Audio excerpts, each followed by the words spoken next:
Cool people doing cool shit. Sounds pretty cool, doesn't it? Last night you said something in the car that struck me, and I can't remember exactly how you said it, but something about looking for a way to tie your ethics into whatever it is you do next. Yeah, I want to kind of marry my ethics, my morals with my skill set, and figure out how to best use what I've learned in these first many decades of life and be productive and accomplish stuff.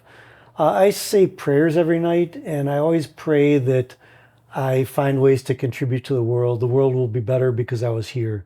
I want there to be a net present gain.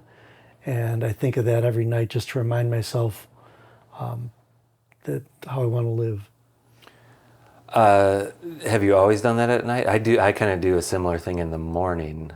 And I wonder, like, when you pray at night, do you also reflect as to whether or not you pulled it off that day, or not? You just move on. Think about my intentions, my gratitudes, and I always pray for health for myself, my friends, and my family. And that's pretty much it.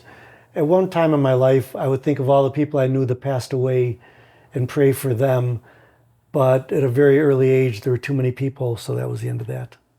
You said you wanted to find a way to marry your ethics and morals into what you were doing. What are those ethics and morals, would you say? Well, I guess my biggest desire right now is there's a lot of hatred, and I think that comes from fear, and I think that comes from trauma.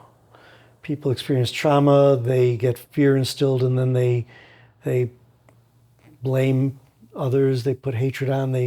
There's personally, anti-Semitism, homophobia are two big ones for me.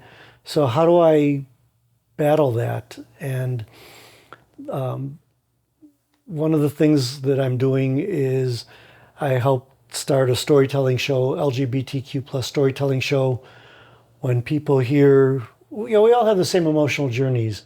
So when people hear these true personal stories, oftentimes they relate to the person as a human. My mother was going to the show regularly, and I said, "Mom, you went once, you don't have to keep going." She said, "No, it's like a window into a world I never knew existed."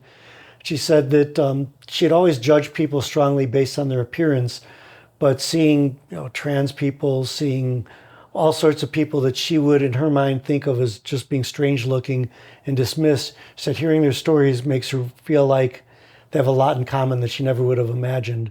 And so now she's far less judgmental based on appearance than she ever was before. She's in her 80s. And I thought, if I'm accomplishing that, that's a good job. Yeah.